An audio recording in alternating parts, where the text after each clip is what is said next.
তাহলে বুঝা গেল দুনিয়ার কোন পদ পদবি এটা সফলতা নয়, এমপি হওয়ার সফলতা নয়, মন্ত্রী হওয়ার সফলতা নয়, মাফ করবেন রাষ্ট্রপতি হওয়ার সফলতা নয়, মাফ করবেন সেনাপ্রধান, বিমান প্রধান, নৌবাহিনী প্রধান হওয়ার সফলতা নয়। তাহলে সফলতা কি সেটা আমাদের জানা দরকার। আলোচ্য বিষয় তিনটি।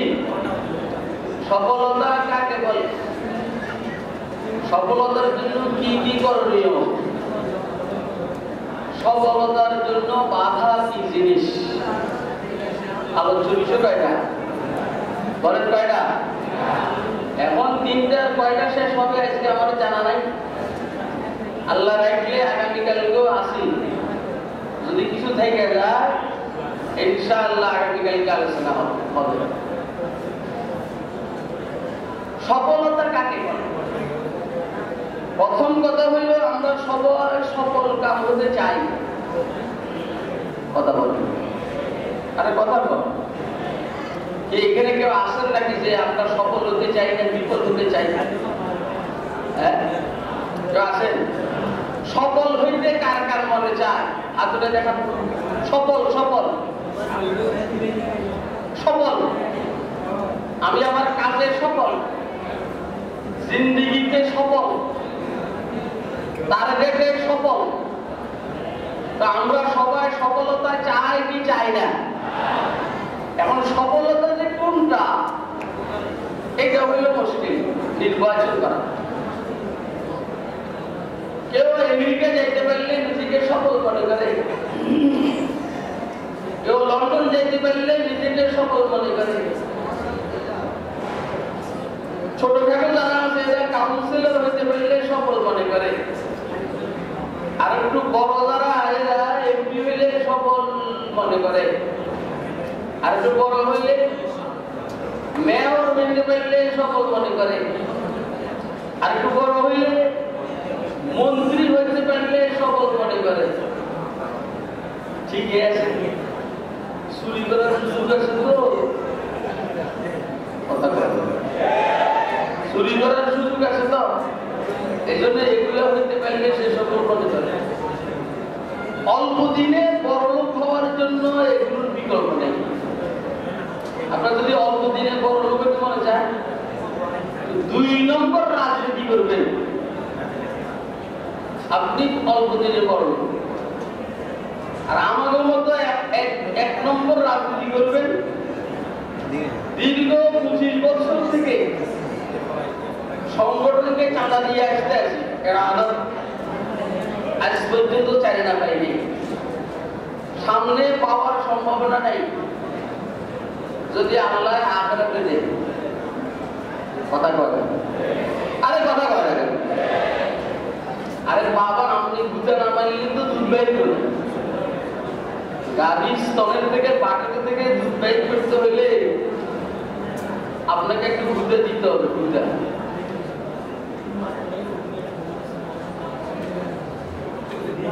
কাজী বাইজাবি রহমাতুল্লাহ আলাইহি প্রসিদ্ধ ঘটনা কিতাবের মধ্যে আছে।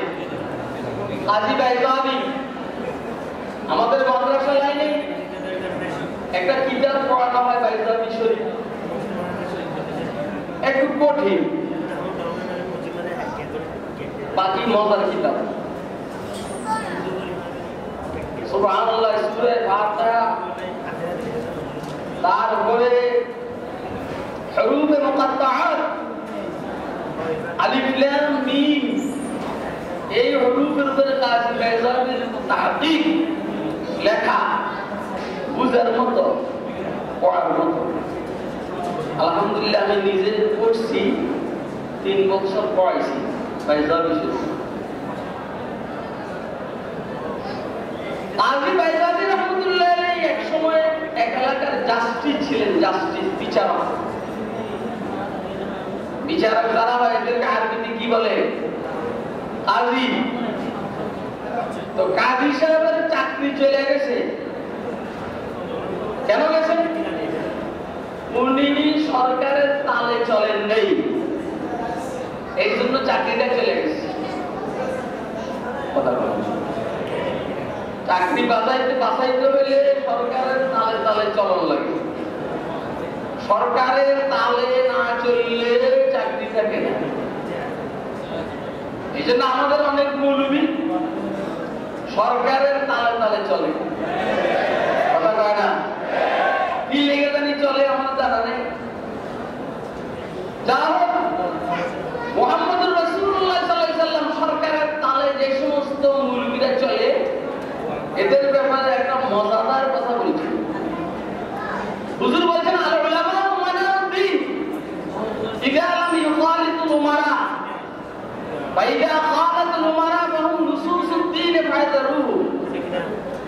উলামা দ্বীনের আমানতদার, দ্বীনের রক্ষক, দ্বীনের পাহারাদার, দ্বীনের নেকাবান। যদি সরকারের সাথে দহরম মহরম সম্পর্ক না রাখে তাহলে দ্বীনের রক্ষক। যদি সরকারের এজেন্ডা বাস্তবায়নের জন্য কোন মৌলবী উঠে পড়ে লাগে, এই মৌলবী দ্বীনের আমানতদার নয়, এই মৌলবী হলো লুচ্ছা, চোর। কথা কয় না? এই মৌলবী লুচ্ছা, লুচ্ছা, লুচ্ছা। কি কর না? চোর।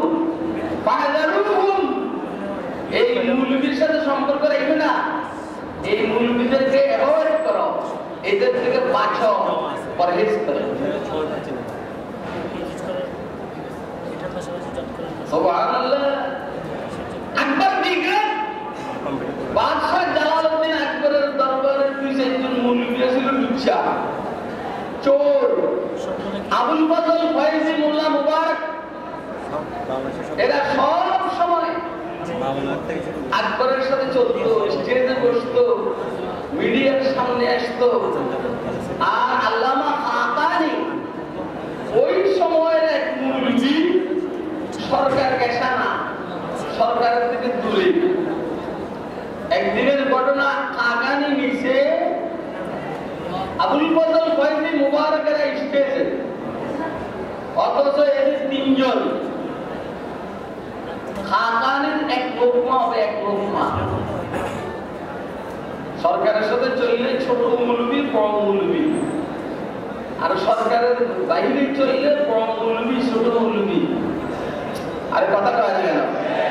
মিডিয়া সাপোর্ট করলে বড় মৌলবী, মিডিয়া সাপোর্ট না করলে ছোট মৌলবী। এজন্য খাকানির কোনো দাম নাই, বসে নিচে, এরা উপরে বাদশার সাথে। আজকে খাকানি নিচে বসে বলে, গর্ভের উত্তর নেশস্তে খাকানি নে মোরা নঙ্গ নে তোরা আদবাস। খাকানি নিচে বসছে, তোরা সরকার গ্যাসের উপরে বসছে, এতে তোদের দাম পায় নাই, খাকানির দাম কমে নাই। গর্ভের উত্তর নেশস্তে খাকানি নে মোরা। আপনাদের কোনো কষ্ট হয়নি? গর্ভের উত্তর শেষে ওয়াজ করা অনেক কঠিন, আর আজকে মাদানী সাহেব হুজুরের উপরে ওয়াজ করা তো কঠিন। তারপরে যে আপনারা মেহেরবানি করে বসছেন, এই জন্য আল্লাহর শুকর। গর্ভের উত্তর নেশস্তে খাকানি নে মোরা নঙ্গ নে তোরা আদবাস। খাকানি নিচে বসতে দাম কমে নাই। আবুল ফজল ফয়জি মুবারক, সরকার গেসা, তোরা স্টেজে বসছ, মিডিয়ার সামনে, তোদের দাম বাড়ে নাই। উপরে বসলে দাম বাড়ে না, নিচে বসলে দাম কমে না। যেমন আজকে নিচে অনেক মুহাদ্দিস থাকতে পারে, কথা কয় না? আজকে নিচে অনেক মুহাদ্দিস থাকতে পারে, মুফাক্কির থাকতে পারে, আর জাহেল স্টেজে বসছে, তাও হতে পারে। গর্ভের উত্তর নেশস্তে খাকানি নে মোরা নঙ্গ নে তোরা আদবাস। তারপরে কুল হুয়াল্লাহ কে ওয়াসফে খালিকে মাস জির তাব্বাত ইয়াদা আবি লাহাবাস। ওই কোরআন শরীফের সিরিয়ালে তাব্বাত ইয়াদার উপরে, কুল হুয়াল্লাহ নিচে। বড় কথা আর বুঝতেছেন না? কোরআন শরীফের সিরিয়াল বলে আমি তো এখন ওয়াজ করে আছি। কোরআন শরীফের সিরিয়াল কি ঘটে? কোরআন শরীফের সিরিয়ালে তাপ্পা দিয়ে দাম করে, কোরআন শরীফের সিরিয়ালে তাপ্পা দিয়ে দামিছে। আপনারা বুকে হাত দিয়ে বলেন তাপ্পা দিয়ে দাম বেশি না কলু আল্লাহর দাম বেশি? ওই যে কোরআন শরীফের সিরিয়ালে তাপ্পা দিয়ে দাও করে, সিরিয়ালে কলু আল্লাহ নিছে। তোরা ফকিন্নি বলা তাপ্পা দিয়ে দা, আমি হইলাম কলু আল্লাহ। কথা গায় না কেন? লা ইলাহা ইল্লাল্লাহ।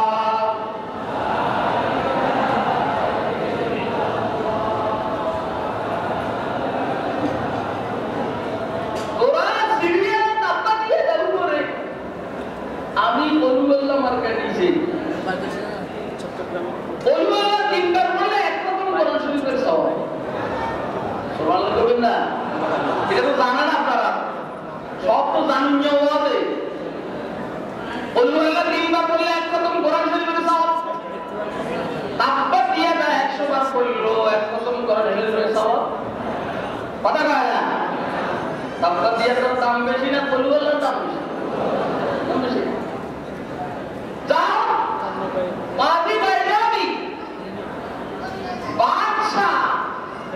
আমি ওর মন মতো না চলার কারণে চাকরি চলে গেছে। পরে উনি ওনার সাহেবকে বলছেন, যেহেতু সরকার আপনার কথা শুনে, আপনার সাথে সরকারের সম্পর্ক ভালো, দেখছেন না সাহেবুল ইসলাম আল্লাহ মাহমুদ শফি রাহিমাহুল্লাহ তাআলা, সরকার ওনার কথা শুনতে ইচ্ছায় না। ওর কথা ইচ্ছায় না। যখন দেখছে আল্লাহ মাহমুদ শফির ডাকে শাপলা চত্বরে অন্তত 40-50 লক্ষ মানুষ জমা হয়ে গেছে গা, এই জন্য সরকার চিন্তা করলো ওনার বিরোধিতা না করে সিস্টেমে কাহার মাধ্যমে ওনাকে হাতে আনা যায় কিনা। আর কথা না গেল তার মাধ্যমে সিস্টেম, এটা এই জন্য বলছে কারণ সরাসরি বুজুর্গের কাছে গিয়ে এই সমস্ত বললে উনি শুনবেন না। এই জন্য সিস্টেম সিস্টেম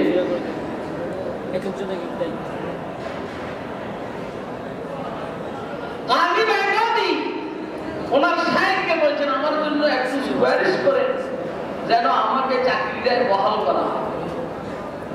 তো উনি সুপারিশ করতে আছে সেটা না, আমির সাহেবকে বললেন, গভর্নরকে বললেন, অথবা সরাসরি বাদশাকে বলছেন যে তোমার জন্য দুজনের মধ্যে যেমন কদ্দুর জায়গা বরাদ্দ আছে, আমার ছেলেটাও আমাকে সুপারিশি ধরাইছে, তার জন্য দুজনের জন্য কদ্দুর জায়গা বরাদ্দ হয়। বুঝেনি? বুঝেনি? বুঝেননি? বুঝছেন কে কে? আগুনে দেখা সবাই বুঝে নাই গো, বুঝে নাই গো। অর্থাৎ তুমি বাদশা হওয়ার পরে এই জাতির উপরে যেভাবে জুলুম নির্যাতন করে জাহান্নামে তোমার জন্য জায়গা ঠিক করে নিছ, তোমার আন্দারে আমার এই সত্য কাজী হইয়া সেও উল্টা বললা রায় আর ফাইসালা বেরা, সেও জাহান্নামে যাইতে চায়, এই জন্য আমাকে সুপারিশি ধরাইছে। তুমি যদি কসুর জায়গা তার জন্য দিয়ে দাও, চাকরিটা দিয়ে দাও, বললাম জাহান্নামে জায়গার ব্যবস্থা করে দাও, সে বড় খুশি হবে। এখনো বুঝেন কে কে বুঝছেন? তাহলে বিচারকের দায়িত্ব এটা কি সহজ না কঠিন? আরে কথা নয় না। কেউ যদি বিচারক হওয়ার পরে খুশি হয়, আসলে কি খুশি হওয়ার বিষয় না টেনশনের বিষয়? কেন টেনশনের বিষয়? যদি জুলুম আর নির্যাতন আমার দ্বারা হয়ে যায়, তাহলে আমি জালিম হিসেবে কি জান্নাতে যাবো না জাহান্নামে যাবো? তাহলে বুঝা গেল দুনিয়ার কোন পদ পদবি এটা সফলতা নয়, এমপি হওয়ার সফলতা নয়, মন্ত্রী হওয়ার সফলতা নয়, মাফ করবেন রাষ্ট্রপতি হওয়ার সফলতা নয়, মাফ করবেন সেনাপ্রধান, বিমান প্রধান, নৌবাহিনী প্রধান হওয়ার সফলতা নয়। তাহলে সফলতা কি সেটা আমাদের জানা দরকার। কথা কয় না? ফামান যুহদিয়া আনিন নারি ওয়া উদখিলাল জান্নাতা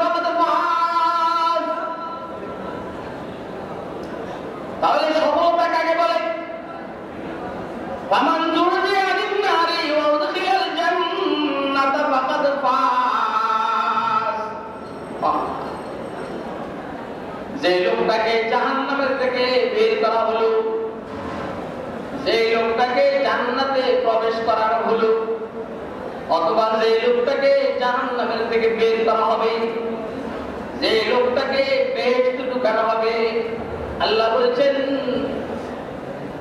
সে সফল কাম, সে সফল, সে এমপি না, সে মন্ত্রী না, সে মেয়র না, মগর সে জান্নাতি, সেই সফল। কথা সে এমপি, সে মন্ত্রী, সে আরো দুঃখী, মগর সে জাহান্নামী, সে বিফল। কথা কয় না কেন? এবারে বলেন, আমরা সফল হতে চাই না বিফল হতে চাই? অর্থাৎ জান্নাতে যাইতে চাই না জাহান্নামে যেতে চাই? কে কে জান্নাত আর বেহেশতে যাইতে চাই? দয়া করে হাত তুলে দেখান। দোস্তরা, ঘটনা আপনারা জানেন, সর্বশেষ যে লোকটা জাহান্নামের থেকে বের হয়ে জান্নাতে যাবে, আল্লাহ রাব্বুল আলামিন তার সাথে আচরণ কথাবার্তার মাধ্যমে একবার আল্লাহ তার সাথে মুস্কি হাসি দিবেন। কি হাসি বলেন? কে ওর কথা বলেন? কে মুস্কি হাসি দিবেন? আপনারা কেউ যদি আমার মুখ দিয়েও হাসি বাইর করতে পারেন, মনে মনে করবেন দেখছো আমি হুজুরের হাসাই দিছি। কথা কয় না, বুঝলেন নাই? আমার কথায় হুজুর হাসা দিছে, আপনি মনে মনে কত খুশি। যে লোকটা সর্বশেষ জাহান্নামের থেকে বের হবে, সেই লোকটা ওই জাহান্নামী লোকটার কথা শুনে মুস্কি হাসি দিবে। হাদিসের কিতাবের মধ্যে এসেছে আল্লাহ নাকি 3 জায়গার মধ্যে হাসেন। কয় জায়গা? আরে কথা কয়। 1 নম্বর, মসজিদে জমাত করার জন্য যে লোকটা তাড়াহুড়া করে মসজিদের সামনের সারিতে জায়গা নেওয়ার জন্য যায়, আল্লাহ রাব্বুল আলামিন এই বান্দার এই অবস্থা দেখে মুস্কি মুস্কি হাসেন। আরে বেশ শিক্ষা দিয়ে সুবহানাল্লাহ, আরো জোরে সুবহানাল্লাহ বললেই লাভ। নিজের বুঝ তো পাগলও বুঝে, নিজের বুঝ পাগলও বুঝে। আমি মসজিদের সামনের সারিতে জায়গা নেওয়ার জন্য তাড়াহুড়া করে মসজিদে ঢুকছি, যাই গেছি সামনের সারিতে, এই অবস্থাটা দেখে আল্লাহ মুস্কি মুস্কি হাসে। তাহলে আমরা ইনশাআল্লাহ পিছনের সারিতে দাঁড়াবার জন্য চেষ্টা করবো না সামনের সারিতে? তাহলে আমি এখন আল্লাহকে হাসাইলাম। 2 নম্বর, তাহাজ্জুদের টাইমে স্বামী তাহাজ্জুদ পড়ার জন্য উঠছে, বিবির মুখের মধ্যে ঠান্ডা পানির ছিটা মারছে। বিশেষ করে শীতকালে, বিশেষ করে একটা ছিটা না মারলে ভিজা হাতটা বিবির মুখের মধ্যে এটা লাগাইলে শক্তি বন্ধ থাকবে না, খুলে যাবে। খুলে যাওয়ার পরে বিবি আপনার দিকে তাকাবে, জিজ্ঞেস করবো যে কি লিখে লাগছে, বুঝলেন? কি লিখে বুঝলেন? মানে রাত্রে 3টা বাজে স্বামী বিবিতে ঠান্ডা পানির ছিটে দিয়ে উঠে, তো বিবি মনে করছে কি লিখে জানি। দেখছো কথা পায়। আচ্ছা তুই যে কাজ করলি, তুই বিয়ে করছিস তো, তুই তো বিবাহ অবস্থা ব্যাগ খোলা, তুই কি লিখে যে কাজ করলি? কোন স্বামী বিবির মুখের মধ্যে ঠান্ডা পানির ছিটে রাত্রে 3টা বাজে মারলে কথা বলেন? বলেন বিবি আপনার দিকে তাকাইলে কি রাগ করবো না মুস্কি হাসি দিব? যদি সম্পর্ক আগের থেকে ভালো না হয় তখন কি করবো জানলে কি, তুমি কি ভালো নিছো? কিন্তু সম্পর্ক ভালো হলে বিবি বুঝবে কি লেগে জানে আমাদের ডাকতে আসে। তখন আপনি বললেন বিবিকে যে না অন্য কিছু না, তাহাজ্জুদ পড়াইবার জন্য তোমার জায়গায় গেছে। এইভাবে কোন বিবি যদি স্বামীকে তাহাজ্জুদ উঠাইবার জন্য ঠান্ডা পানির ছিটা মারে, স্বামী চোখটা খুলে বিবিকে জিজ্ঞেস করে কেন তুমি আমাকে জাগাইলাম? বিবি তখন বলে তোমাকে তাহাজ্জুদ পড়ার জন্য জাগাইলাম। আল্লাহ হাবিব হযরত মুহাম্মদুর রাসূলুল্লাহ সাল্লাল্লাহু আলাইহি ওয়াসাল্লামের সাথ করেন, আল্লাহর বান্দা আর বান্দির এই দুইজনের এই অবস্থা দেখে আল্লাহ মুস্কি মুস্কি হাসেন। এখন আমার জিজ্ঞাসা, আজকে রাত্রে গিয়া তাহাজ্জুদের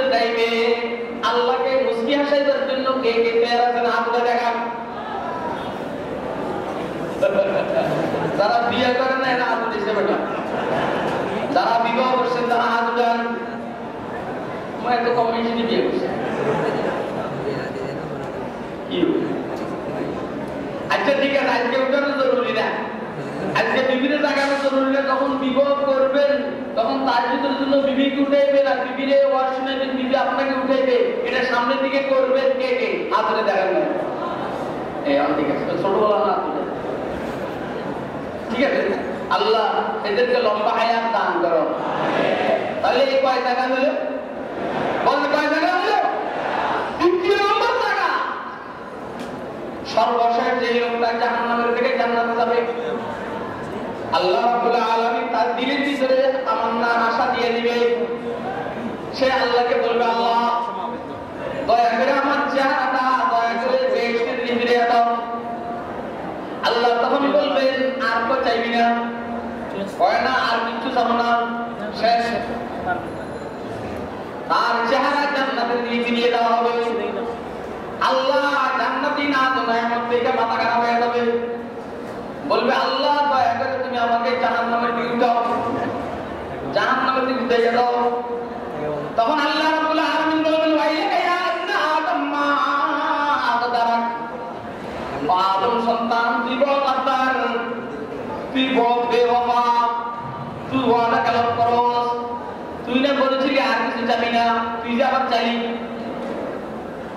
তখন এই বলবে, আল্লাহ আর চাবো না, যান শেষ শেষ কথা কয়, যান আর চাবো না, শেষ। আচ্ছা ঠিক আছে, কতক্ষণ পরে ঠান্ডা হওয়ার পর আল্লাহ কিন্তু আমার কিনারে উঠেছে একটু, ওই যে সামনে গোসলখানা দেখা যায় নহরে খায়া, এখানে যখন দেখবো মানুষ গোসল গোসল করে যে উঠে এই চাঁদের মতো সুন্দর হয়ে যেতে আছে। দেখেন না আমাদের কাছে মানুষ সুন্দর হওয়ার জন্য কে কি পরিমাণ চেষ্টা করে দেখেন না, সুন্দর হয়নি? সুন্দর হয় না, কি পরিমাণ চেষ্টা করে।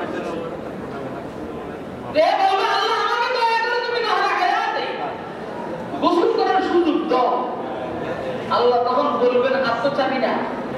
কয় না, আর চাবো না, শুধু কাল গোসলটা করা, গোসল করলে তুমি দেখতে লাগে।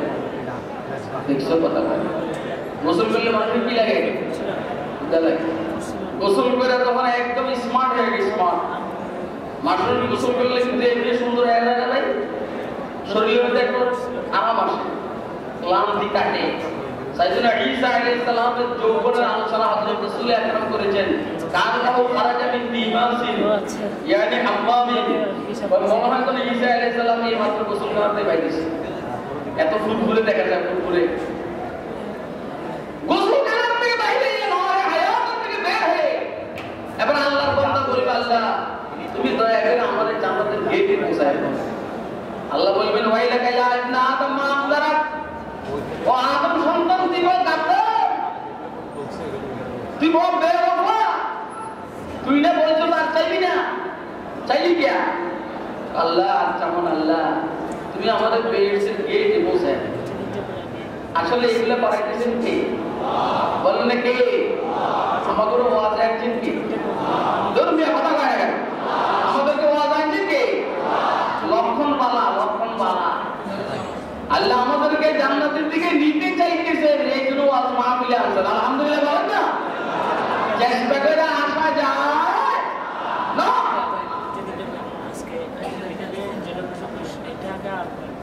এবারে জান্নাতের গেট পর্যন্ত পৌঁছেছে, সুবহানাল্লাহ। এখান থেকে ভিতরে জান্নাতের অবস্থা দেখা ভাই যারা জীবন মিষ্টি খায় না, যখন গ্লাসের ভিতর দিয়ে মিষ্টি দেখা যায়, সমসম, বিক্রমপুরের মিষ্টি, টাঙ্গাইলের জাম, তার মাথা ঠিক থাকে না। আর যদি ডায়াবেটিস হয় তো খবর আছে, ডায়াবেটিসের রোগী মিষ্টি দেখে তার মাথা ঠিক থাকে না। কথা কয় চুরি করে খায়, চুরি করে রাত্রে চুরি করে খায়। বলবে, আল্লাহ দয়া করে আমাদের জান্নাতে পৌঁছায় না। আল্লাহ বলবেন, ওয়াইলাকা ইয়া ইবনা আদম মা আদারাক, ও আদম সন্তান তুই বড় গাদ্দার, তুই না বলছিস আর খাবি না? আল্লাহ সামনে আল্লাহ বলবেন, যা এই দুর্যোগ তোরা আনছি, তোরা আমি বেহেশতের মধ্যে একটা দুনিয়ার সমপরিমাণ বেহেশত দান করলাম। আচ্ছা কোন এবার এত খুশি কি পরিমাণের কর একটা আসলে সৌরভ বহরে 3 কাঠা টাকার মালিক এদের সামান্য নতুন বিল্ডিং এখন সে বেহেশতের মধ্যে পৃথিবীর মতো কয়টা পৃথিবী সমপরিমাণ? আপনারা কি কথা শুনতেছেন? কে কে শুনতেছেন? আপনি দেখান তো, শুনেন না? কি খুশি দিছে দৌড় বেহেশতের দিকে দৌড় মারবে দিছে মানে দিব মানে মাঝি মানে কি মুস্তাকবিল যে দুটো হবেই এই জন্য মাঝি দিছে দৌড় চাইয়ে দেখে কি এর এক পৃথিবীর জায়গা কোনরকম একজন মানুষ পৃথিবীর এই পরিমাণ জায়গা কাজ করবে আমাদের 3-4 মাস মনটা খারাপ আইসা বলবে আল্লাহ আমরা বলছি পৃথিবীর মতো এক পৃথিবী সমপরিমাণ জায়গা দেখবি কেবল কোনরকম সহজ জায়গা আল্লাহ বলবেন যা তোরা আমি পৃথিবীর মতো 2টা পৃথিবী জায়গা দান করলাম ওরা সুবহানাল্লাহ কয় না না আপনি জানেন ঘটনা এটা বাস্তব জানেনও কিন্তু সুবহানাল্লাহ বলে কি সমস্যা আছে? আপনি প্রতিদিন যে বাতগুলা খান নতুন না পুরান কথা কয় না পুরান নাজির চাই না তো প্রতিদিনে তো আলহামদুলিল্লাহ বলে প্রতিদিনে তো বিসমিল্লাহ বলে আমরা বলতে হইতে বড় হইতে যে বিড়িকা ভিটাও হইতে আর আপনি প্রতিদিন কি নতুন নতুন বিড়ি সিগারেট খান না পুরান গুলা খান? যারা পান খাওয়ায় অভ্যস্ত তারা কি প্রতিদিন পান পাল্টায় নাকি? তাহলে ওয়াজ যদি নাকি বুঝে না সমস্যাটা কি? কথা কয় বুঝেন না আমার কথা? বলবেন না পুরো পৃথিবীতে 2টা পৃথিবীর সমপরিমাণ টাকা দিলাম চাইলে দেখবে শোয়ার জায়গা ছিল আগে প্রথমবার অন গিয়ে দেখবে শোয়ার জায়গা শেষ বসার জায়গা মন খারাপ হয়ে যাবে এবার এখন আল্লাহ আপনাদের বলছেন আমার পৃথিবীর মধ্যে 2টা পৃথিবী সমপরিমাণ জায়গা তুমি অত শোয়ার জায়গা নেই অন্যরকম বসার জায়গা এখন আল্লাহ বলবেন যা তোরে আমি পৃথিবীর মধ্যে 3টা পৃথিবী জায়গা দিলাম যা যাইয়ে দেখবে যে শোয়ার জায়গাও শেষ বসার জায়গাও শেষ কোনোরকম ভালো রাখার জায়গা এবারে উঠবো রাগ কি উঠবো রাগ উঠবে আইসা আল্লাহরে বলবে